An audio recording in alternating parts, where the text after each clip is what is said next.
وداعيا إلى الله بإذنه وسراجا منيرا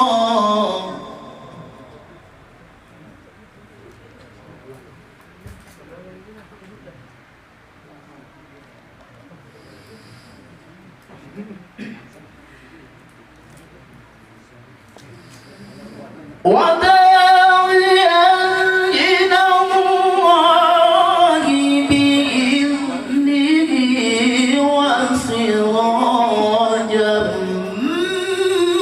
منيرا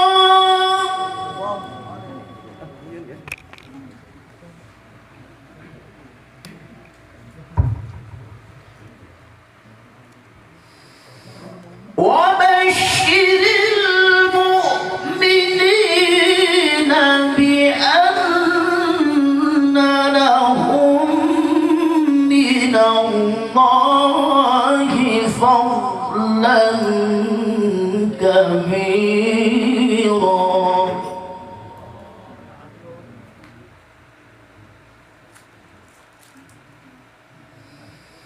ولا تطع الكافرين والمنافقين ودع أذاهم وتوكل على الله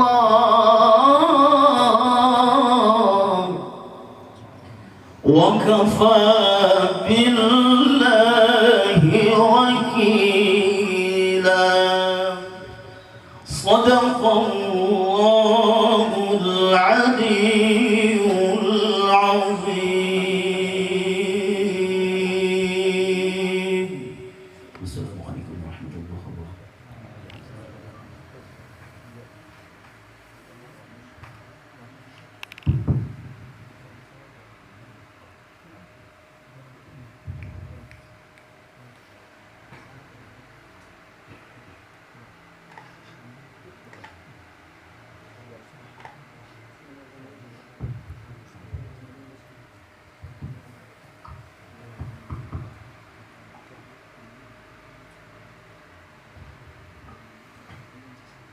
Al-Fakir mewakili keluarga mengucapkan banyak terima kasih kepada guru mulia kami yang berhadir di tempat kami.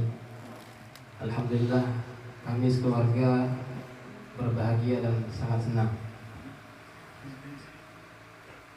Kada bisa diungkapkan rasa bahagia kami, melainkan hanya bisa berdoa kepada Allah Ta'ala. Ya Allah, sebagaimana Engkau bahagiakan kami dengan berkumpul dengan dzurriyyat ya Rasulullah, dengan guru-guru kami, dan berkumpul para ulama dan para salihin, kumpulkanlah kami ya Allah nantinya di akhirat kelak bersama baginda Rasulullah SAW dan dzurriyyat Rasulullah SAW. Sebelum memasuki acara tausiah agama, ulun mohon izin kepada guru kami untuk membaca salawat al-busyra 3 kali dengan nada diiringi dengan terbang.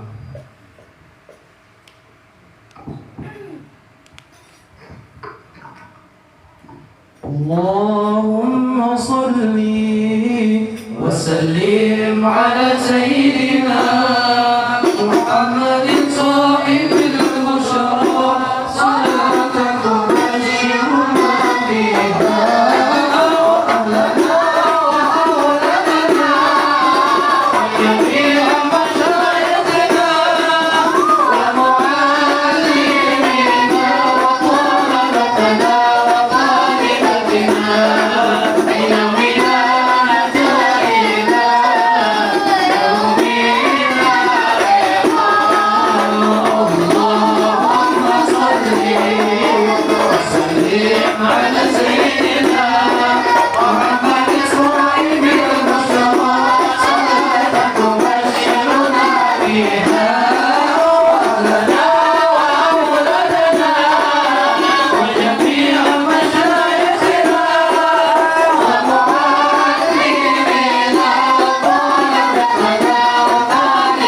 memasuki acara selanjutnya, yaitu tausiah agama yang akan disampaikan oleh Guru Mulia Habibana Dr.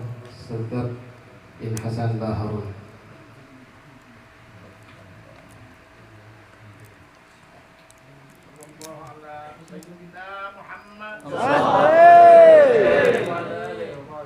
Sallallahu ala Sayyidina Muhammad. Assalamualaikum warahmatullahi wabarakatuh. Alhamdulillah Rabbil Alamin. Wassalatu wassalamu ala ashrafil anbiya'i wal mursalin Sayyidina wa habibina wa syafi'ina wa nuri qulubina Muhammad Habibi Rabbil Alamin wa imamil ghurril muhajjalin wa ala alihi wa sahbihi ajma'in. Subhanaka la ilma lana illa ma 'allamtana innaka antal alimul hakim. Rabbi shrah li sadri wa yassir li amri wahlul 'uqdatam min lisani yafqahu qawli, amma ba'du. Yang sama-sama kita muliakan, kita hormati dan kita cintai para ahlu baitnya Nabi Muhammad SAW, sebuah komunitas yang keberadaan mereka di antara kita menjadi sebuah anugerah yang besar terhadap umat ini, sekaligus ujian yang sangat berat atas umat ini. Dikatakan sebagai anugerah daripada Allah Ta'ala karena Nabi kita Muhammad SAW telah bersabda, ahlu baiti amanun di ahli ardi kan nujumi amanun di ahli sama. Fa iza dhahaba ahlu baiti jaa ahlul ardi minal ayati ma kanu yu'adun. Yang artinya keluargaku, keturunanku itu adalah juru aman bagi penduduk bumi, sebagaimana bintang gemintang merupakan sebagai juru aman bagi penghuni langit. Kalau sudah mereka tidak ada lagi di muka bumi, sebagaimana diriwayatkan bahwasanya mereka akan meninggal dalam satu waktu, sehingga kita cari satu habib pun dimanapun kita tidak akan mendapatkannya lagi. Di saat itulah akan terjadi sesuatu yang dijanjikan Allah Ta'ala terhadap umat ini daripada perkara-perkara hari kiamat, dan merupakan ujian atas umat ini. Karena Nabi kita Muhammad SAW telah bersabda, man ahabbahum fahuwa mu'min wa man abghadahum fahuwa munafik. Siapa yang cinta kepada mereka berarti dia seorang mukmin, dan siapa yang benci kepada mereka berarti dia seorang munafik. Semoga kita termasuk mencintai mereka. Amin. Sehingga kita termasuk yang dikatakan oleh Imam Ibn Hajar bahwasanya cinta kepada ahlul bait zuriyat Nabi, kita akan mendapatkan 3 hal di dunia. Yang pertama bahagia hidupnya, yang kedua berkah hartanya, yang ketiga meninggal dunia dalam keadaan husnul khotimah. Dikatakan oleh para ulama bahwasanya cinta kepada habaib zuriyat Nabi itu bukan karena merekanya, bukan karena mereka itu wajibnya berhidung mancung-mancung, bukan. Karena mereka itu banyak ilmunya juga, bukan. Karena itu adalah seorang yang punya uang, yang kaya-kaya juga, bukan. Tapi mereka dimuliakan oleh Allah dan mulia karena di dalam diri mereka ada kita Muhammad SAW. Sehingga jangankan orang lain, mereka sendiri para habaib kalau seumpama mereka merendahkan darah yang mulia itu, maka Allah akan merendahkannya. Allah akan membalasnya di dunia dan tidak di akhirat. Apalagi bagi kita yang merendahkan mereka atau membencinya.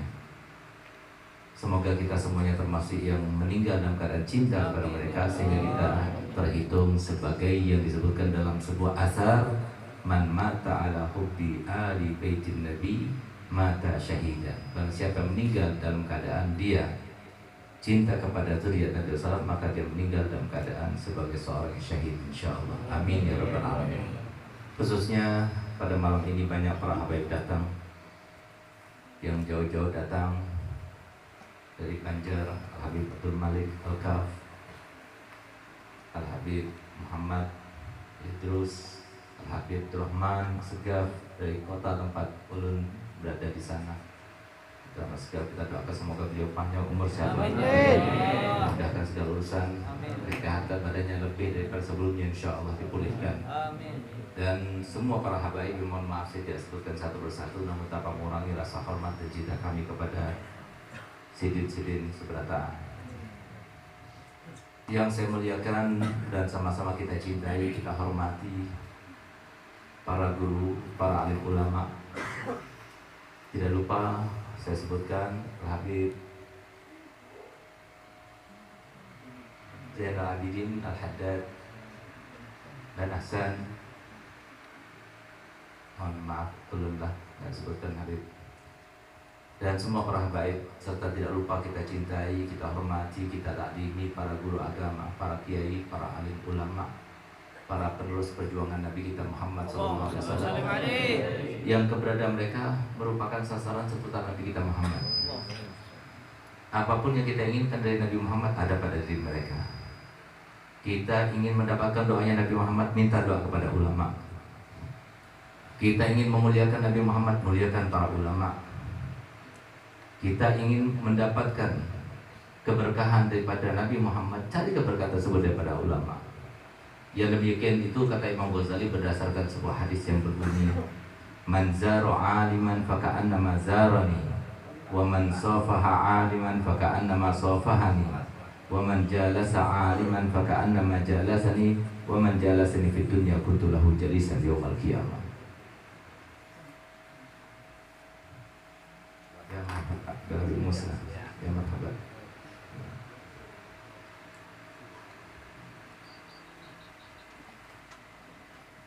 Yang artinya barang siapa yang datang berkunjung ke rumah orang alim, seakan-akan dia itu berkunjung ke rumahku, kata Nabi Muhammad. Barang siapa yang bersalaman dengan orang alim,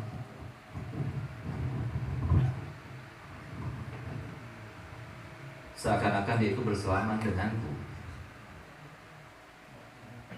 Dan barang siapa yang duduk-duduk bersama orang alim seperti kita laksanakan pada malam ini, alhamdulillah banyak para ulama di depan kita, maka berarti pada malam ini kita sedang duduk-duduk bersama Nabi Muhammad. Lalu apa ajaran Nabi Muhammad? Keterusan hadis tersebut, barang siapa yang banyak duduknya dengan ulama di dunia, kelak nanti di akhirat akan menjadi teman duduknya Nabi Muhammad. Semoga kita seberataan termasuk yang dijadikan Allah Ta'ala sebagai teman duduknya Nabi Muhammad, mendapatkan syafaatnya Nabi Muhammad, dimuliakan sebagai umatnya Nabi Muhammad, berada di bawah bendera Nabi Muhammad dan masuk surga bersama Nabi Muhammad. Amin ya rabbal alamin. Khususnya yang Allah muliakan guru alifin dan juga para guru-guru yang lainnya, mohon maaf saya tidak sebutkan satu persatu, namun tanpa mengurangi rasa hormat kami dan cinta kami kepada mereka semuanya, selaku penerus estafet perjuangan Nabi kita Muhammad SAW. Yang saya banggakan, yang saya cintai, Sahibul Majlis, Sahibul Bait, Al-Ustadz Fadrian Nur, yang mohon maaf kami baru mendengar kalau Akasidin telah meninggal dunia. Kita doakan semoga arwah almarhum diterima oleh Allah Ta'ala, dikumpulkan dengan para nabi dan para sholihin, dihapuskan dosa-dosanya, diangkat derajatnya, digantikan semua dosanya menjadi hasanah, dan semoga kubur Sidin dijadikan sebagai raudhatan min riyadil jannah, dan semoga termasuk yang mendapatkan sampungan rahmat yang bersumber daripada Nabi Muhammad. Amin ya rabbal alamin. Dan kita doakan semoga majelis yang diasuh oleh Ustaz Fadrian Nur dan juga kedepannya insya Allah semoga beliau diberikan lahan, bisa membuat pesantren di sana dan sebagainya. Kita doakan semoga beliau panjang umur, sehat badan, dimudahkan segala urusan, ditambah semangat dakwahnya insya Allah. Amin ya rabbal alamin. Hadirin, kaum muslimin, kaum muslimat rahimakumullah. Setelah pagi habis subuh ada kajian online dari mulai jam 4 pagi sampai jam setengah 7. Setelah itu kita masih menemui tamu-tamu yang datang sampai sekitar jam setengah 9. Setengah 9 kita berangkat ke airport. Di airport sampai di Surabaya ternyata di delay sampai setengah jam kira-kira delaynya. Sampai kemudian di Surabaya, di Banjarmasin, dan alhamdulillah kita sampai di sini tepat 1 jam setengah atau 2 jam yang lalu. Terus terang uyuh luar biasa, keuyuhan lah belum. Tapi alhamdulillah bertemu dengan pian-pian seberataan, hilang keuyuhannya, hilang kepenatannya. Semoga ini menandakan sempurnanya keimanan di antara kita semuanya. Dan semoga dengan berkat kita itu himung dengan Nabi Muhammad, bangga dengan Nabi Muhammad, ingin memuliakan Nabi Muhammad, ingin bertemu dengan keluarga Nabi Muhammad. Kita semuanya tidak keluar tempat ini kecuali semuanya dosanya diampunkan, hajatnya dikabulkan, urusannya dimudahkan, angan-angannya disampaikan. Yang belum pernah berziarah kepada Muhammad semoga disampaikan, ditakdirkan secepatnya. Yang belum mendapatkan jodoh sudah waktunya, semoga Allah berikan jodoh yang soleh dan solihah. Yang belum mendapatkan keturunan, semoga Allah berikan keturunan yang soleh dan solihah. Di antara kita yang belum mendapatkan karunia daripada Allah Ta'ala, bermimpi Nabi Muhammad, semoga Allah tentukan. Dan semoga kita semuanya termasuk menjadi hamba Allah yang paling besar, mendapatkan anugerah darinya, menjadi hambanya yang panjang umurnya, sehat badannya, dimudahkan segala urusannya, sehat dalam keadaan sugih, banyak hartanya, tidak ada hisab nanti di akhiratnya, meninggal dunia dalam keadaan husnul khatimah, dalam keadaan husnul khatimah, dalam keadaan husnul khatimah. Amin amin ya rabbal alamin. Kita lihat para pendakwah, para mubalik, para guru-guru, para kiai semuanya, ketika di dalam acara-acara maulid sebelum beliau memulai khutbahnya itu semuanya berdoa. Kenapa mereka berdoa? Karena mereka yakin bahwasanya tempat di situ disebutkan Nabi Muhammad, disitulah tempat turunnya rahmat. Sehingga banyak di antara para aulia, ketika mereka itu datang ke majelis-majelis semacam ini, rohaniyah Nabi SAW itu hadir bersama kita. Bukan cuma simbolis saja kita itu berdiri asyraqalan, tapi ada saja orang yang tidak suka dengan maulid Nabi, tidak suka dengan kita berzikir kepada Allah dan berselawat kepada Nabi. Mereka itu berkata, kasihan loh Nabi Muhammad di bulan maulid. Kenapa? Sibuk tenang, dari sini ke sana, pindah ke sana, pindah ke sini. Habis di sini maulid, di situ maulid, di sana maulid, jadi semua maulid. Nabi SAW begitu sibuknya pindah dari sini ke situ. Dipikirnya bahwasanya Nabi SAW itu adalah sependek itu, secetek itu derajatnya di sisi Allah. Padahal sebenarnya yang terjadi adalah tidak demikian, tapi seperti yang disampaikan oleh Imam Ghazali, ruhun Nabi tamla'ul kauna kullah.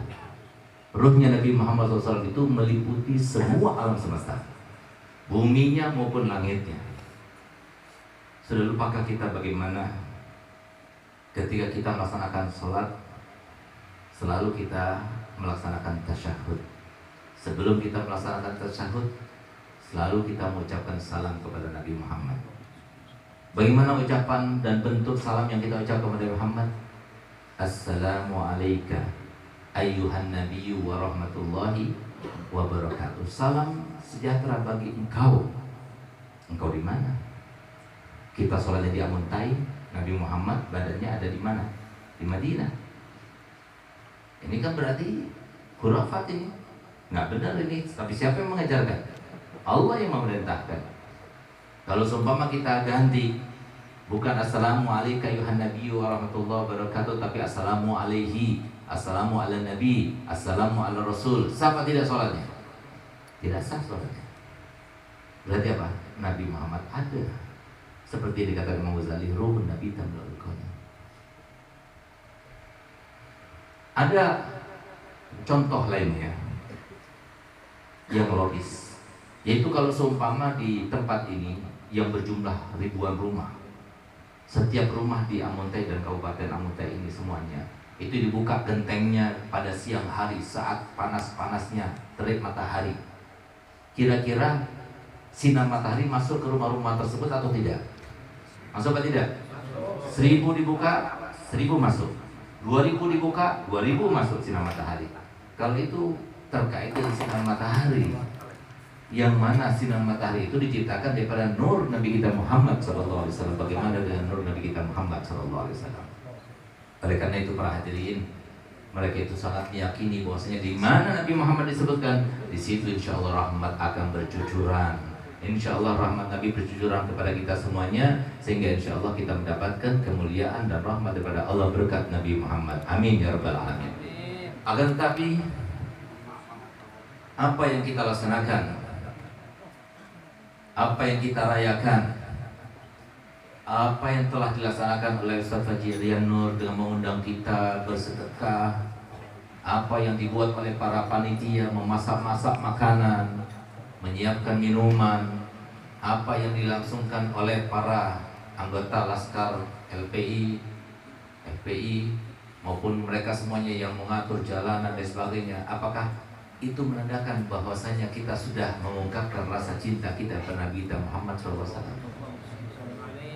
Apakah sudah impas? Apakah sudah sebanding dengan apa yang dilakukan oleh Nabi kita Muhammad SAW?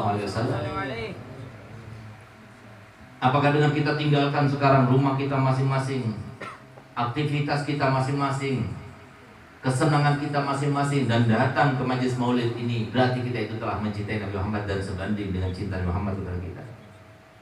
Jawabannya tidak. Bahkan tidak 10%-nya, bahkan tidak 1%-nya, bahkan tidak ada 0,1%-nya kalau dibandingkan dengan cinta Nabi Muhammad kepada kita. Nabi Muhammad tidak pernah tertawa kecuali untuk kita. Nabi Muhammad tidak pernah menangis kecuali untuk kita. Nabi Muhammad telah berkorban dengan semuanya, harta bendanya, kesempatannya, nyawanya, kebahagiaan dan kesenangannya, semua yang anugerah yang Allah berikan kepada Nabi Muhammad, semuanya dikorbankan untuk umatnya. Bahkan subhanallah, tidak ada seorang nabi pun, seorang rasul pun, kecuali pasti diberikan kesempatan untuk berdoa dengan 3 doa, pasti dikabulkan. Minta apa saja. Dan semua nabi, semua rasul sudah menggunakan doa-doa tersebut, kecuali Nabi Muhammad belum menggunakan, walaupun satu tidak menggunakan. Sehingga ditanya, kenapa kau tidak menggunakan Rasulullah? Aku simpan untuk umatku kelak nanti di hari kiamat.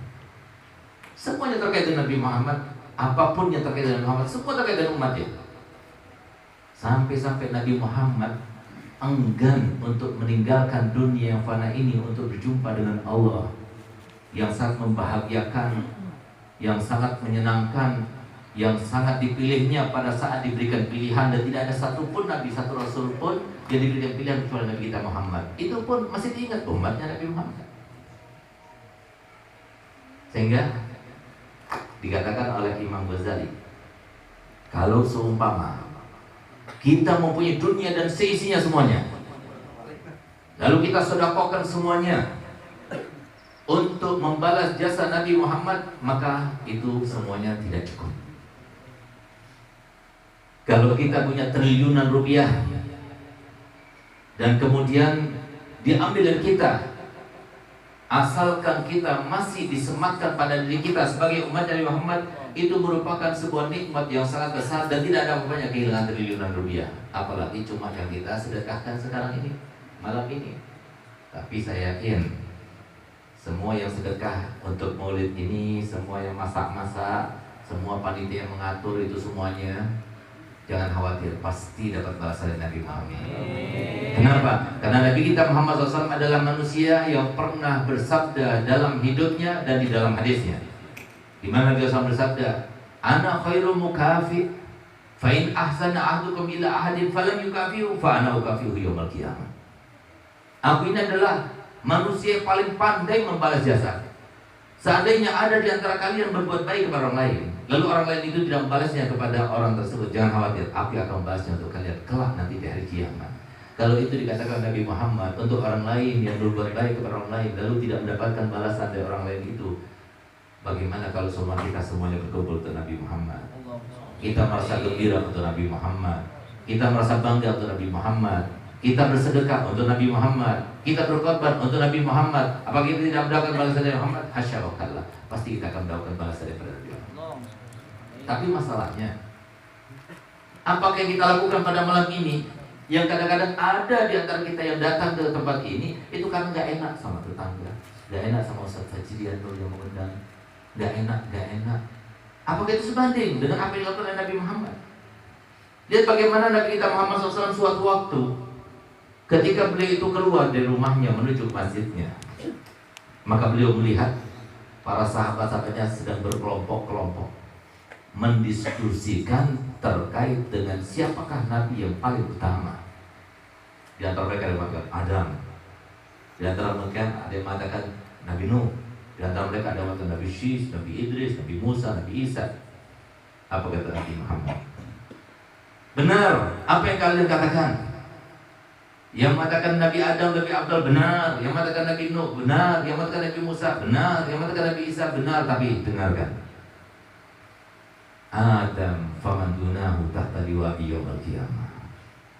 Adam dan semuanya para nabi dan para rasul semuanya nanti di akhirat di bawah benderaku semuanya. Fa ana sayyidul awwalina wal akhirina wala fakhr. Aku adalah pemimpin daripada orang yang awal sampai orang yang paling akhir. Aku adalah pemimpin mereka dan aku tidak merasa congkak dan bangga dengannya. Antum hati min bainil umam wa ana haddukum min bainil anbiya. Kalian adalah kebanggaanku, umat yang paling aku banggakan, umat yang aku paling korbankan. Segalanya aku korbankan untuk kalian. Sebagaimana kalian itu akan bangga kepada Nabi kalian di atas para Nabi-Nabi yang lainnya. Sekarang setelah Nabi kita Muhammad SAW ada demikian, apa kita ikut bangga dengan Nabi Muhammad? Apa yang telah kita lakukan untuk Nabi Muhammad? Apa yang telah kita korbankan untuk Nabi Muhammad? Kita lihat bagaimana si Abdullah bin Mubarak, seorang alim, sekaligus seorang yang paling kaya di Baghdad. Tidak ada duanya beliau. Abdullah bin Mubarak, dia itu tidak menjadi orang alim seperti si Abdullah bin Mubarak kecuali karena apa? Makanan halal yang dimasukkan di dalam perut Sayyidina Abdullah bin Mubarak. Oleh siapa? Oleh kedua orang tuanya. Ingatkan bagaimana ceritanya Sayyidina Mubarak. Mubarak itu adalah seorang budak yang warna kulitnya hitam, bibirnya doel. Kalau dikasih pilih atau disodorkan kepada orang Amuntai untuk menjadi mantunya, gak ada yang mau karena jelek. Tapi beliau suatu waktu diperintahkan oleh tuannya setelah menjaga kebunnya selama 20 tahun namanya, Mubarak, kamu ambilkan anggur untukku yang manis ya. Baik tuan, diambilnya. Coba masam. Ambil lagi yang manis, diambil lagi. Yang kedua juga masam, kecut. Ambil lagi. Masa kamu itu 20 tahun di sini kamu tidak bisa membedakan? Ambil lagi. Diambil lagi, masam. Tambah marah lagi. Gimana itu kamu? 20 tahun kamu berada di kebun ini, kamu tidak bisa membedakan mana yang manis, mana yang kecut? Apa jawabannya? Bagaimana saya bisa membedakan? Selama saya di sini selama 20 tahun, satu butir pun tidak ada yang pernah aku rasakan. Coba lihat bagaimana waroknya. Kenapa dia termasuk orang yang berada di dalam maqam muraqabah. Dimanapun kita berada, selalu kita akan ingat, ya ayyuhallazina amanu taqullaha, ya ayyuhan nasu taqu rabbakum alladzi khalaqakum min nafsin wahidah wa khalaqa minha zawjaha wa bassa minhuma rijalan katsiran wa nisaa wattaqullaha alladzi tas'aluna bihi wal arham innallaha kana 'alaikum raqib. Allah Ta'ala itu selalu mengawasi kita dimanapun kita berada. Ini termasuk orang yang mendapatkan maqam muraqabah. 20 tahun namanya, satu butir pun tidak pernah ada dirasakan. Sehingga Pak, datanglah masanya di mana putri daripada Sayyidina tuannya Mubarak itu diminta oleh anaknya raja, anaknya menteri, anaknya orang kaya, tapi semuanya ditolak. Sampai suatu waktu Ketika tuannya itu bertanya kepada Mubarak supaya diambilkan anggur yang manis, ternyata 3 kali datang dengan membawa anggur yang kecut dan tahu akan kejujurannya, langsung dia bilang, aku dapatkan calon mantu. Bilang sama ibu, coba kira-kira kalau ada orang Banjar begitu, kira-kira mau nggak? Ada orang datang, ya kalau seumpama wajahnya tampan seperti Habib Muhammad atau Habib Alwi, Allah ya Fatimah. Tapi kalau seperti Mubarak, ada yang mau? Seperti guru aja, ada yang mau nggak? Banyak ya. Hitam. Bibirnya doer, tahu doer kan? Bahasa Banjarnya apa doer? Doer juga. Bibirnya doer. Tapi lihat bagaimana ketaatan seorang anak kepada orang tuanya. Dia katakan, anakku sudah aku dapatkan calon suamimu. Siapa? Mubarak, budak kita. Kaget dia. Tapi katanya kalau seumpama ayah memilihkanku, pasti ayah memilih terbaik. Kawin, keluarlah Sayyidina Abdullah Mubarak. Apa yang dilakukan Sayyidina Abdullah Mubarak? Abdullah Mubarak menjadi orang paling alim di Baghdad, sekaligus menjadi orang yang paling kaya di Baghdad. Kekayaannya dikatakan di antara manakibnya, satu hari pemasukannya, income itu sampai 1000 dinar, padahal kewajiban zakat cuma 200 dinar, 20 dinar. Ini 1000 dinar, tapi sepanjang tahun nggak pernah kena zakat.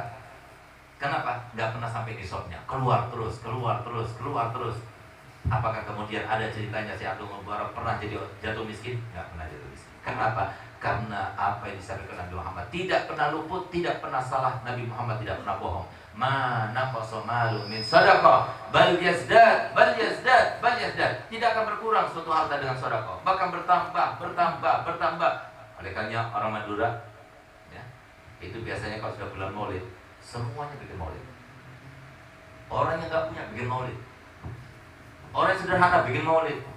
Orang yang kaya bikin maulid. Semuanya berusaha untuk bikin maulid. Kenapa? Karena mereka mempunyai keyakinan kalau bikin maulid maka akan mendapatkan keberkahan sepanjang tahun. Sehingga yang miskin ngundang semampunya. Ngundang 5 orang, ada yang ngundang 10 orang, kuatnya ngundang 50 orang, semua diundang. Kenapa? Kalau semua dia bikin maulid, mereka meyakini bahwa Nabi Muhammad masuk ke dalam rumahnya, sehingga keberkahan dirasakan sampai setahun lamanya. Nah, sehingga Pak, lihat bagaimana Sayyidina Abdullah Mubarak ini. Beliau sudah pernah menghajikan untuk Nabi sebanyak 1000 kali haji. Berapa kita itu mengumrahkan Nabi Muhammad? Berapa kita bersedekah untuk Nabi Muhammad? Berapa kita berbuat untuk Nabi Muhammad? Berapa kita melakukan suatu amalan yang kita niatkan untuk Nabi Muhammad? Berapa bahkan kita melakukan suatu amalan yang maksud tujuan daripada amalan itu ingin membanggakan Nabi Muhammad? Ada? Walaupun satu. Dan bagaimana beliau menghajikan Nabi Muhammad sebanyak 1000 kali haji. 1 tahun beliau itu berjihad di sabilillah, 1 tahun kemudian beliau melaksanakan haji ke Baitullah. Suatu waktu ketika beliau itu berangkat menuju Al-Haramain untuk melaksanakan ibadah haji, dan beliau juga menyewa 25 orang untuk disewanya supaya menghajikan untuk Nabi Muhammad. Ketika beliau berangkat, di tengah perjalanan dia melihat ada seorang wanita yang sedang mencari-cari sesuatu, mengais-ngais sesuatu di tempat sampah. Ternyata diperhatikan yang dikais itu adalah bangkai. Sehingga kemudian dia sebagai seorang alim, dia dekati perempuan itu. Wahai perempuan, bukankah kau seorang muslimah? Galia, saya seorang muslimah. Kamu tidak tahu bahwa saya makan bangkai itu punya haram? Galia, bagi kami tidak haram, bagi kalian haram. Kenapa demikian? Aku ini adalah suami syarifah. Ditinggal mati oleh suamiku, aku mau punya yatim 4 perempuan semuanya. Kami tidak makan sampai 3 hari 3 malam. Maka kemudian terenyuh hatinya, sehingga uang yang sedia kalanya dibawanya untuk bekalnya selama di Haramain, perjalanan untuk haji, semuanya diberikan kepada perempuan itu. Dia katakan, gunakan ini untuk menghidupi 4 anak. Dia kembali, sementara teman-temannya suruh teruskan. Subhanallah, begitu mereka kembali daripada hajinya, maka sebagaimana disunahkan, datang kepada mereka untuk minta doa. Setiap kali datang ke rumah ini minta doa, mereka juga minta doa. Yang ini minta doa, dia juga minta doa. Semuanya minta doa. Dia katakan, loh, kamu mau minta doa kepada saya?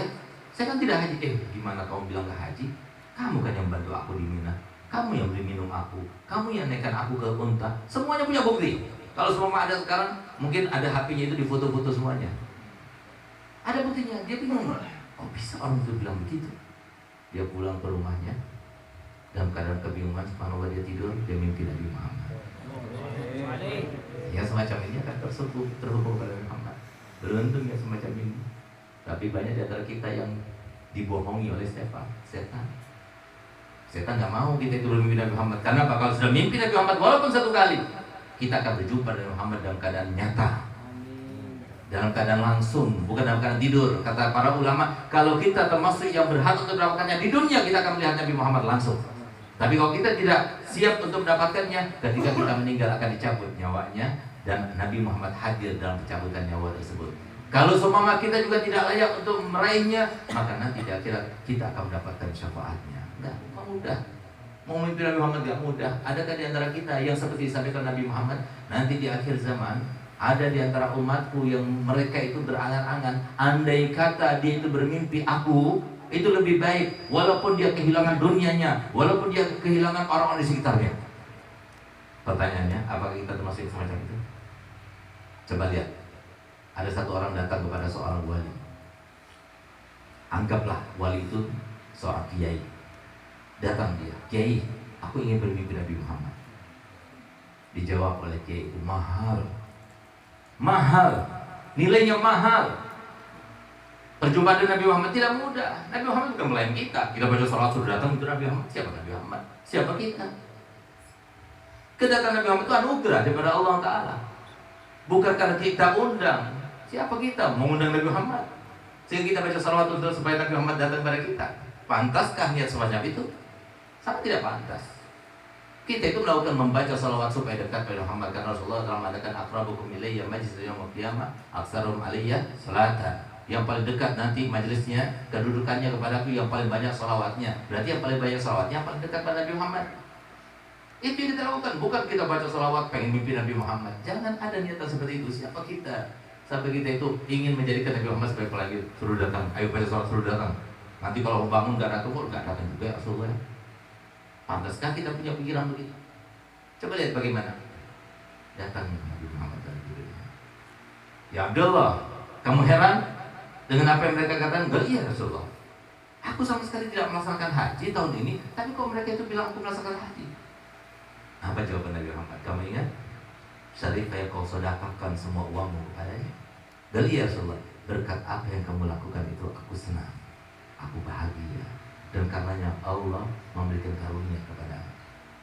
Berupa Allah menciptakan seorang malaikat dengan bentuk dan wajahmu, dan Allah memerintahkannya supaya melaksanakan haji untukmu dari tahun ini sampai hari kiamat nanti. Coba lihat, berkata apa semuanya untuk Nabi Muhammad. Lakukan semuanya untuk Nabi Muhammad. Nabi Muhammad itu adalah seorang yang sangat cinta kepada kita, melebihi daripada cinta orang tua kita kepada kita, melebihi daripada cinta siapapun kepada kita. Tidak ada yang lebih cinta kepada kita melebihi daripada Muhammad. Tidak ada. Tidak ada. Kita meninggal cinta Nabi Muhammad. Kita masih hidup lebih cinta Nabi Muhammad. Coba lihat ucapan terakhir Nabi Muhammad, ummati, ummati. Awal ucapan Nabi Muhammad setelah dibangkitkan nanti kembali, pertama kali ucapkan bukan keluarganya, bukan Sayyidah Khadijah, bukan Aisyah, bukan Hasan, bukan Husain, tapi ummati, ummati. Bahkan ketika dicabut nyawanya, Masya Allah, dia gimana ceritanya Nabi Muhammad kepada kita. Di saat sakit diangkat ruhnya Nabi Muhammad, sehingga Nabi Muhammad mengatakan, la ilaha illallah, inna lil mauti la sakarat. La ilaha illallah, kematian itu ternyata ada sakitnya. Di saat itulah apa yang diingat? Ummati, ummati. Sehingga dia bertanya, Israel, nanti kalau seumpama umatku dicabut, apakah mereka merasakan sakit seperti yang aku rasakan ini? Apa jawaban? Kata Israel, ya Rasulullah, yang kamu rasakan ini sudah diringankan beribu kali lipat daripada apa yang akan mereka rasakan. Begitu dia mendengarkan apa yang dikatakan Israel, langsung diangkat tangannya Nabi Muhammad. Ada dua riwayat. Riwayat yang pertama, ya Allah, jadikan separuh rasa sakit yang akan dirasakan oleh umatku, biarkan aku semua yang merasakannya. Bahkan subhanallah, ada riwayat yang lainnya, Nabi SAW berkata, ya Allah, jadikan semua rasa sakit yang akan dirasakan umatku, biarkan aku yang merasakannya semuanya. Itu cinta Nabi Muhammad kepada kita. Sebatas apa kita cinta kita pada Muhammad? Diungkapkan bagaimana cara ungkapan kita pada Muhammad. Coba lihat bagaimana suatu waktu Nabi Muhammad berdoa, bermunajat, sambil menangis, berdoa, menangis, berdoa, menangis. Tahu apa yang didoakan oleh Nabi Muhammad? Apa di kita? Apa Nabi Muhammad berdoa? Doa begini Nabi Muhammad pada Allah, ya Allah, jadikanlah aku sebagai yang mewakili seluruh umatku ketika dihisab nanti. Sehingga kemudian Allah Ta'ala bertanya, kenapa engkau meminta yang semacam itu, ya Muhammad? Apa jawaban Nabi Muhammad? Ya Rabb, aku takut kalau seumpama salah satu umatku nanti dihisab, mereka ternyata tidak bisa mempertanggungjawabkan apa yang dilakukannya. Akhirnya dia malu di depan umat-umat yang lainnya. Aku tidak mau dia malu. Biarkan aku yang menanggung malunya di depan mereka semua. Sampai semacam itu Nabi kita Muhammad SAW. Cintanya kepada kita luar biasa. Sampai Nabi SAW kemudian mengucapkan dan menyampaikannya kepada kita, wallahi inni la uhibbukum mahabbatan aktsaru min mahabbati walidikum wa min anfusikum li anfusikum. Demi Allah, aku ini lebih mencintai kalian melebihi daripada rahmat orang tua kalian terhadap diri kalian, bahkan melebihi daripada cinta kalian sendiri terhadap diri kalian. Itu ungkapan sebuah cinta, sebuah pengakuan. Apakah tidak diiringi dengan bukti? Diiringi dengan bukti. Kata Nabi Muhammad, bukti itu bukan cuma diungkapkan, tapi diawali dengan sumpahnya. Wallahi, law yushaku ahadukum bisyaukatin fi rijlihi la ajidu ala ma fi qalbi. Demi Allah, kalau sumpah maka kaki kalian terkena duri, sakit bukan? Demi Allah, aku rasakan sakitnya dalam hati. Itu cinta Nabi Muhammad kepada kita semuanya. Cinta luar biasa kepada kita. Jadi jangan sampai kita itu mengatakan, saya ini sudah baca sholawat berkali-kali, beribu kali, ingin sekali bermimpi Nabi Muhammad. Katanya Nabi Muhammad itu pandai membalas jasa. Kenapa Nabi Muhammad tidak datang juga dalam mimpiku? Jangan salahkan Nabi Muhammad. Apa katanya Habib Ali Habib Sayyidul Maulid? Kalau seumpama Nabi tidak ada rahmat di dalam hatinya, maka niscaya karena kasih sayangnya kepada kita semuanya, setiap kali kita baca sholawat dengan tujuan supaya bermimpi Nabi Muhammad pasti hadir. Tapi hadirnya Nabi Muhammad akan membinasakan kita dan menghancur, meluluh lantakkan seluruh badan kita. Karena apa? Cahayanya Nabi Muhammad. Kalau kita bukan termasuk yang ahlinya, akan hancur binasa kita. Berkeping-keping tubuh kita ketika diterpa dengan cahayanya Nabi Muhammad. Makanya Nabi Muhammad tidak mau. Kita belum siap. Hati kita masih kotor, pikiran kita masih kotor, mata kita masih kotor, tangan kita masih kotor, telinga kita masih kotor. Bagaimana mungkin dia Nabi Muhammad akan hadir sama kita? Oleh karenanya, ada satu orang tetangga, dia bernama Syafi'i. Syafi'i ini kerjanya tukang jahit. Subhanallah, Syafi'i bermimpi sholat berjamaah, sholat isya bersama Nabi Muhammad. Imamnya Nabi Muhammad, makmumnya Syafi'i dengan satu orang temannya, orang kaya. Subhanallah, begitu dia bangun, dia gembira, bahagia. Sehingga kemudian dia itu cerita kepada kita. Kita lihat di kitab bahwasanya orang kalau mimpi berjamaah sholat dengan Nabi Muhammad, maka tahun itu dia akan melaksanakan ibadah haji dan berziarah kepada Nabi Muhammad. Subhanallah, dia ceritakan kepada temannya yang kaya itu. Bahagia temannya itu kan diimpikan sholat di belakang Nabi Muhammad, maka beliau katakan, tahun ini saya akan berangkatkan kamu haji. Subhanallah. Coba lihat siapa Syafi'i. Dia bukan orang kaya, bukan. Dia bukan orang alim. Banyak orang alim, tapi dia tidak mengamalkan dari ilmunya. Orang alim, tapi dia ingin pengaruhnya besar. Orang alim, tapi dia iri dengan orang lain alim yang lainnya. Sehingga Imam Nawawi mengatakan, laulal ulama auliya faman. Kalau bukan para ulama itu yang wali-wali Allah, siapa lagi? Cuma ditanyakan kenapa kok mereka tidak ada karomahnya? Karena ada iri itu. Karena ada kompetisi dunia itu. Karena ingin dihargai lebih daripada yang lainnya. Karena ingin disanjung lebih daripada yang lainnya. Karena dia itu ingin merasa bahwa dirinya itu lebih baik daripada yang lainnya. Ini yang menyebabkan mereka itu tidak sambung dengan Nabi Muhammad. Yang bersambung dengan Nabi Muhammad adalah orang yang merasa dirinya paling rendahnya orang. Yang bersama dengan Nabi Muhammad adalah orang yang dirinya tidak pernah merasa sombong kepada orang lain. Yang merasa bersambung dengan Nabi Muhammad adalah orang-orang yang di dalam hatinya itu sama sekali tidak pernah berbuat apapun untuk Allah dan Nabi Muhammad. Itu bukan saya pantas dihormati, saya pantas dimuliakan, saya ini kan orang baik, saya kan zuriat Nabi, saya ini kan ulama. Yang semacam itu bagaimana akan bermimpi Nabi Muhammad? Coba lihat bagaimana didikan para habaib. Ambil satu contoh, Datuknya Al-Habib Muhammad Habib Alwi Al-Idrus, yang terkenal dengan tawadu-tawadunya bangsa Al-Idrus itu. Datuk beliau itu adalah Al-Habib Abdullah Al-Idrus Al-Akbar. Pertama kali dijuluki Al-Idrus itu Habib Abdullah bin Abu Bakar As-Sakran bin Abdurrahman As-Saggaf bin Muhammad Maulid Dawile bin Ali bin Alwi bin Faqih Muqaddam. Nah, ini beliau ketika putranya yang pernah dilahirkan dari seorang rahim mulia yang tidak ada duanya, seorang wanita yang bangga akan dirinya karena dia mengatakan, sedikit sekali perempuan yang seperti aku. Kenapa? Ayahku rajanya wali, suamiku rajanya wali, anakku rajanya wali. Kira-kira ada nggak yang mungkin seperti itu? Nggak usah rajanya wali aja. Ayahnya wali, suaminya wali, anaknya wali. Siapa ayahnya? Ayahnya Syekh Umar Mukhtar Al-Habib Umar Al-Mukhtar bin Abdurrahman As-Saggaf. Siapa suaminya? Abdullah Al-Idrus Al-Akbar. Siapa putranya? Abu Bakar Adeni. Abu Bakar Adeni ini ketika masih kecil dia itu melihat teman-teman itu belajar ke fulan. Dia pengen. Dia cuma belajar pada ayahnya, ibunya, bosan juga. Sehingga dia bilang, ya aku ini pengen belajar pada yang lainnya seperti teman-temanku. Apa kata Abdullah? Tidak, sampai kau lewati ujianku. Baik ayah, aku siap untuk menghadapi dan melewati ujianmu. Apa itu ujianmu? Kau pergi cari orang dan makhluk Allah yang paling rendah, lebih rendah daripada kamu. Hari pertama dia cari, dari pagi dia cari sampai maghrib pulang. Begitu dia pulang, ketemu sama ayahnya. Ah, gimana? Abu Bakar, sudah kau dapatkan? Galia. Gimana kau dapatkan? Dan siapa dia? Aku dapatkan di tempat fulan. Dan dia yang lebih rendah dari aku itu adalah seekor anjing. Apa katanya ayahnya? Kalau begitu kamu tidak siap untuk belajar kepada orang lain, belajar pada aku.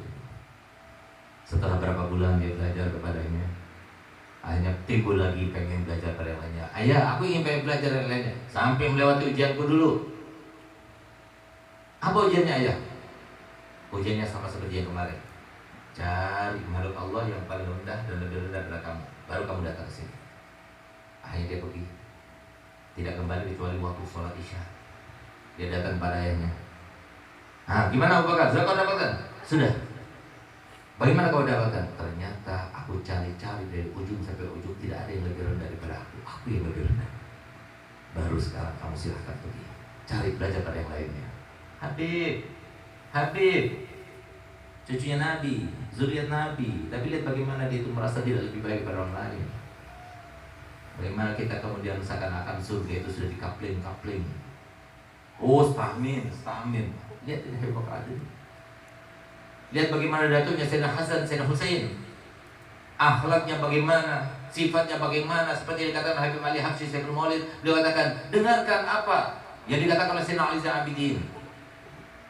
Kalau kamu dapatkan ada orang yang berakhlak mulia, ketahuilah akhlak mulia itu keluarnya daripada ahlu bait Nabi Muhammad SAW. Kalau kamu mendapatkan ada seorang yang dipuji karena suatu sifat yang mulia, ketahuilah bahwa sifat itu diambilnya daripada keluarganya Nabi Muhammad SAW. Sehingga beliau bercerita tentang Sayyidina Fatimah, Sayyidina Ali dan sebagainya, supaya kita belajar ini zuriat Nabi. Memang tidak ada hadisnya zuriat Nabi itu dijamin masuk surga, tidak ada hadisnya. Cuma Nabi SAW itu dalam hadis sahih bersabda demikian, khairukum li ahli wa ana khairukum li ahli. Yang terbaik di antara kalian di sisi Allah adalah yang paling baik pada keluarganya, dan aku adalah yang paling baik terhadap keluargaku. Masa iya sih, kata ulama, Nabi Muhammad yang mempunyai syafaatul uzma, memberikan syafaat bahkan kepada umat-umat yang lainnya, kemudian dia melupakan anak cucunya?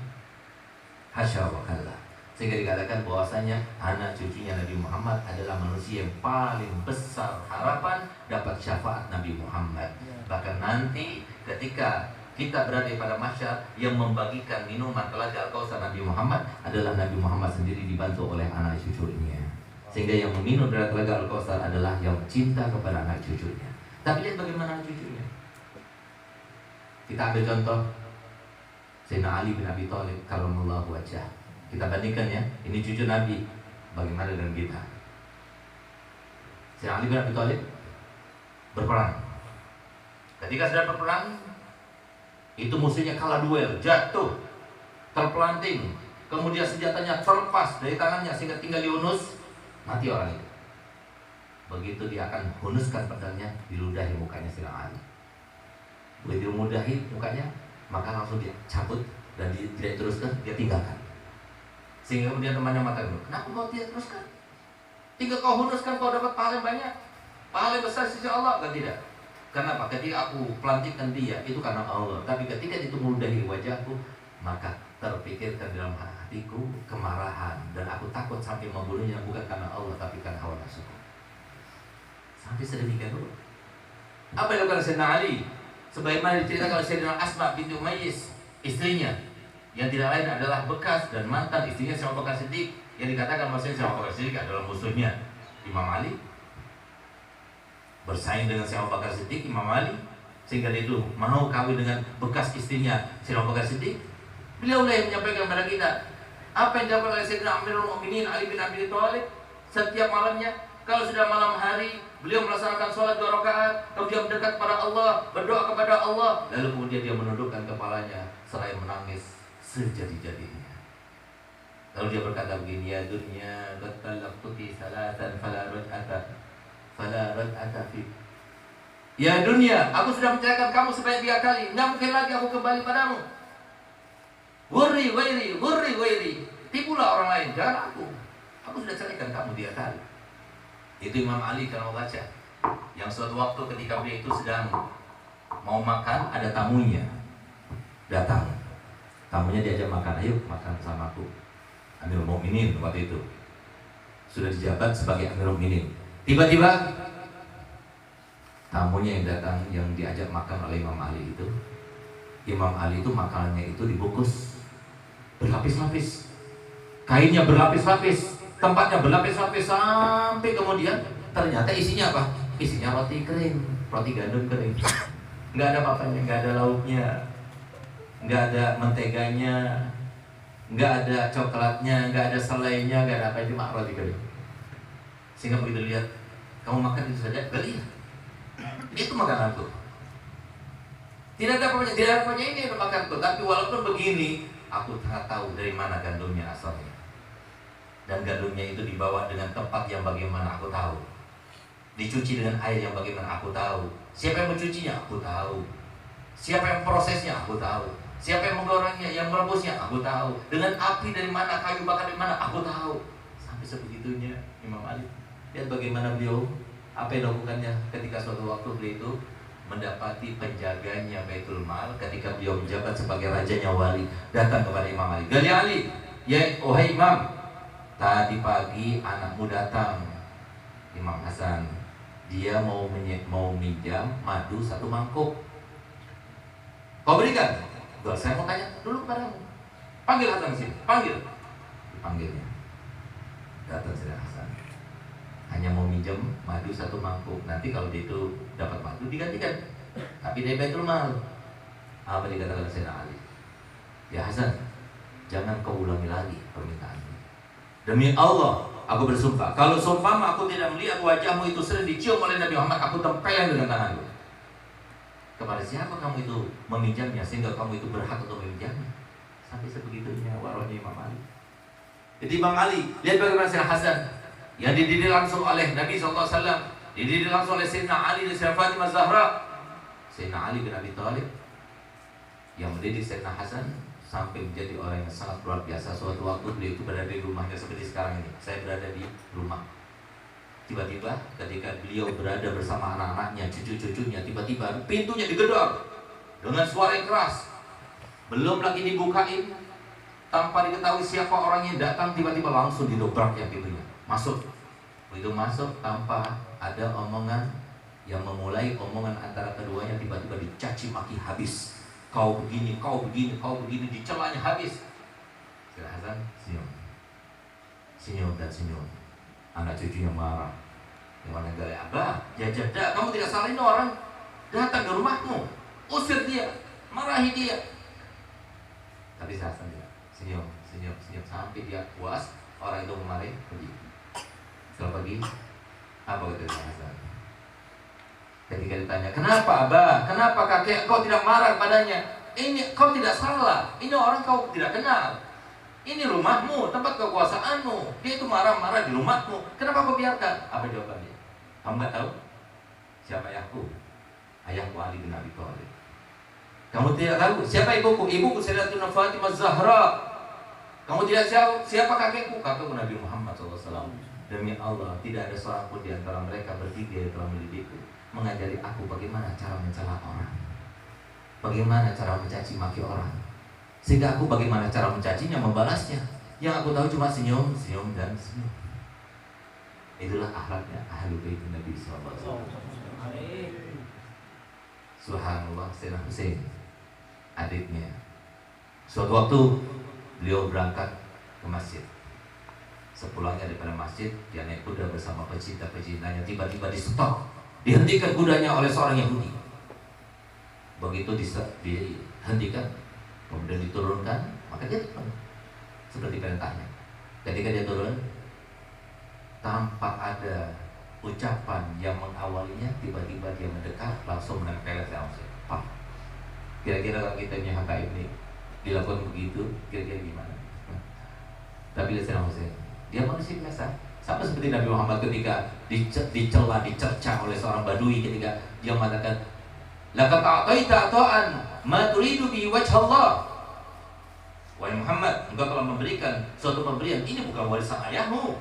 Ini adalah milik Allah Ta'ala untuk dibagikan pada sahabat-sahabatmu. Kamu itulah membagikan suatu pemberian, bukan maksudnya tujuannya untuk Allah. Saat Nabi Muhammad dikatakan demikian, marah Nabi Muhammad. Tapi kemudian ditahan marahnya. Kenapa? Nabi Muhammad manusia, bisa marah juga. Sehingga Nabi Muhammad, rahimallah akhi Musa, ya uziya aktsar min hadza fasabar. Semoga Allah merahmati saudara Musa. Musa itu coba dan diuji, dicela oleh umatnya lebih daripada apa yang aku rasakan. Dia sabar. Kalau dia sabar, kenapa aku tidak sabar? Sehingga dia senyum, kasih lagi, masih belum cukup, kasih lagi, sampai dia tertawa. Begitu dia tertawa, maka kemudian dipersilahkan. Begitu pula Sayyidina Husain ketika ditempeleng merah di wajahnya, tapi tahan. Begitu hilang marahnya, ditinggal. Tapi teman-temannya tidak membiarkan itu. Dan ya Husain, kau tidak salah, ini orang Yahudi. Dia telah menempelkan kamu tanpa ada sebab pun yang kamu lakukan. Biarkan aku penggal kepalanya. Tidak, biarkan antara dia itu dengan dia. Tetap dia itu memaksa sampai akhirnya Imam Husain berkata begini kepadanya, wahai Yahudi, wahai fulan, tahukah kamu, kalau seumpama Allah tidak berkehendak tangannya menempelkan aku, apakah mungkin orang yang menempelkan aku? Tidak, begitu pula. Berarti kalau aku balas dia, bukan balas dia, tapi balas Allah. Coba lihat hakikat yang ada dalam hati ini. Itulah Sayyidina Husain. Itulah durian Nabi. Kalau durian Nabi seperti itu, apalagi kita. Oleh karenanya, laqad kana lakum fi Rasulillahi uswatun hasanah. Jadi di dalam diri Nabi Muhammad itu adalah sebuah uswah. Kesimpulannya begini, Pak, Bu, saudara-saudaraku semuanya, mau hidup bahagia di dunia? Mau hidup himong terus? Mau? Atau mau hidup sumpek terus? Sedih terus? Masalah terus? Sama istri, sama tetangga, sama duit, sama ini semua? Mau masalah terus? Jawabannya adalah yang akan saya sampaikan. Kalau mau bahagia, mau senang gembira, mau rahatan di dunia, nggak ada musibah, nggak ada bencana, nggak ada masalah, nggak ada problema, bertakwalah kepada Allah. Jangan lakukan dosa. Ikutilah Nabi Muhammad. Itulah keluarga Nabi Muhammad. Walaupun mereka seperti itu, tapi mereka ridho. Bukan masalah bagi mereka. Nabi Muhammad dilempari, bukan masalah. Nabi Muhammad dilempari pintu rumahnya dengan kotoran, bukan masalah dari Muhammad. Dia merasa bangga, merasa bahagia. Kenapa? Yang melaksanakan itu, yang menginginkan itu adalah Allah. Tujuannya siapa? Kita. Sasarannya siapa? Kita mau diangkat derajatnya. Kita mau dihapuskan dosanya. Kita akan berikan pahalanya. Gak mau kita diberikan pahala? Dihapuskan dosa kita, mau? Semuanya itu akan kita dapatkan kecuali dengan semacam ini, ujian itu. Nah, oleh karena itu, orang yang baik diuji, orang yang tidak baik juga diuji. Orang yang baik itu diuji tapi dia senang, himong, senang, gembira, bahagia walaupun diuji. Orang lain siang dia, padahal dia senang. Karena apa? Dia tahu itu datang daripada Allah. Ingat kan? Ada sebuah ucapan Darbul Habib. Darbul Habib, zabi, pukulannya kekasih itu seperti kismis. Ingat kalau kita pengantin baru. Pengantin baru itu semuanya itu indah. Yang gak indah pun terasa indah. Kentut pun terasa suatu musik yang merdu suaranya. Baunya pun terasa tercium harum baunya, ya kan? Sebulan doang. Tapi setelah sebulan enggak lagi, kembali pada asal. Ya kan? Nah itu seperti itu yang dirasakan oleh mereka. Bangga, bahagia. Pernah dengar di kitab Nawadir sebutkan, ya, ada satu orang yang tercipta dalam keadaan buntung tangannya, buntung kakinya, buta matanya. Ditambah lagi badannya penuh dengan koreng-koreng, penyakit eksim, di mana eksim itu ada ulat-ulatnya setiap eksimnya. Dan ditambah lagi di atas itu, dia itu kena penyakit ayam, sedikit-sedikit pingsan, sedikit pingsan. Subhanallah, yang semacam itu pun dia itu membaca doanya Nabi. Alhamdulillah, alladzi afani mimma btalahum bihi wa faddalani ala katsirin min khalqihi tafdila. Segala puji bagi Allah yang telah memberikan aku banyak kenikmatan, yang telah menyelamatkan aku daripada apa yang ditimpakan pada banyak manusia, dan aku telah diutamakannya melebihi daripada banyak orang-orang yang ada sekitarku. Heran dia. Ini kan doa disunahkan kata Nabi Muhammad untuk dibaca ketika kita melihat ada orang yang terkena musibah pada badannya, agamanya, atau akalnya kan. Tapi kok dia baca itu? Sehingga kemudian diangkat itu, ditaruh di pangkuannya. Begitu dia siuman ditanya, ya Fuduli, siapa engkau? Ngapain engkau mempedulikan aku? Aku hanya ingin tahu, kamu tadi aku dengar membaca doa ini. Kenikmatan apa yang ada pada kamu?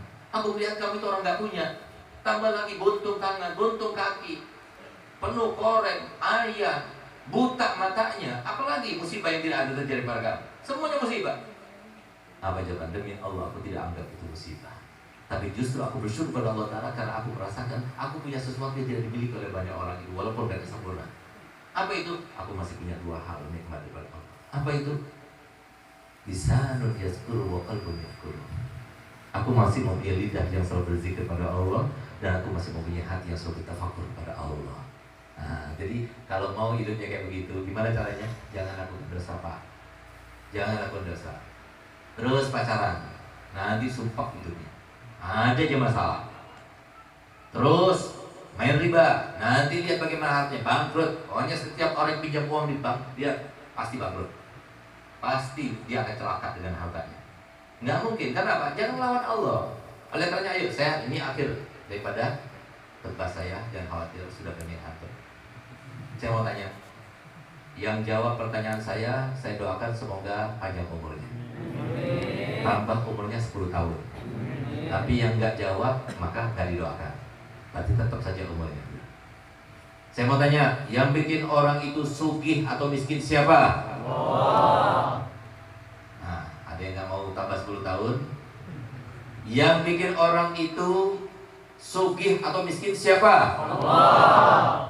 Yang bikin orang itu sehat atau sakit siapa? Allah. Yang bikin orang sukses atau tidak sukses siapa? Allah. Yang memberikan jodoh atau tidak memberikan jodoh siapa? Allah. Semuanya Allah.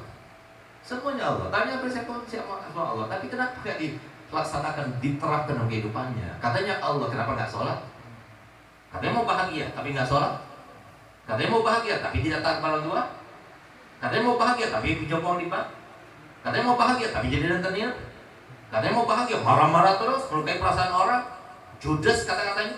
Katanya mau bahagia dalam rumah tangganya, dia menjadi istri yang durhaka sama suaminya. Bagaimana bahagia? Siapa beri bahagia itu?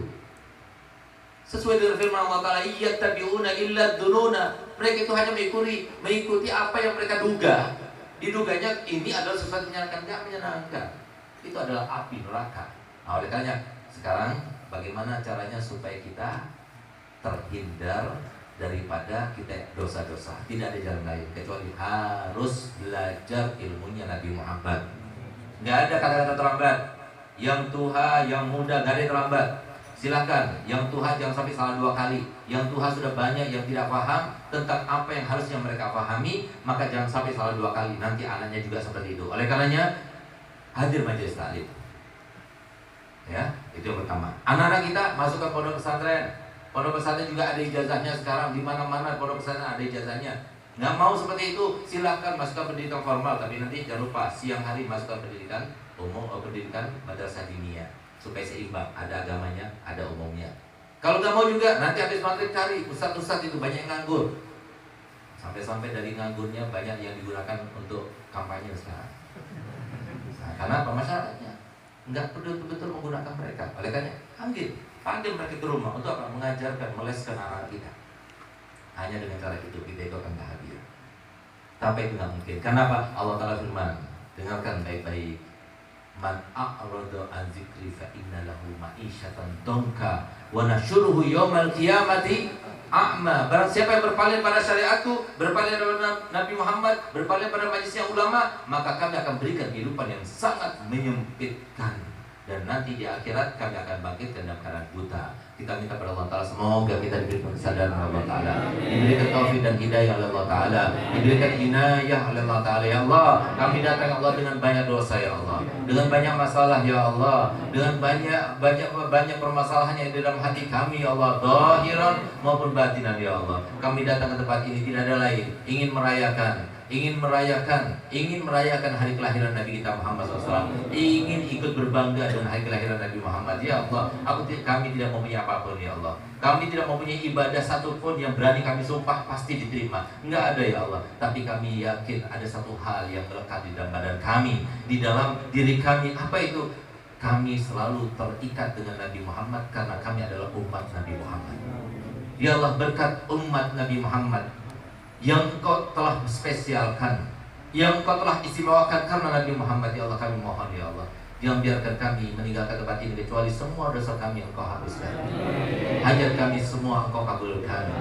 Yang banyak hajat di antara kami ya Allah, kabulkan semua hajatnya ya Allah, sampaikan semua angan-angannya ya Allah, rubahlah keadaannya ya Allah. Jangan sampai ada di antara kami termasuk 5 golongan ya Allah, yang apapun kita lakukan tidak akan mendapatkan rahmat Allah, bagaimanapun juga bentuknya.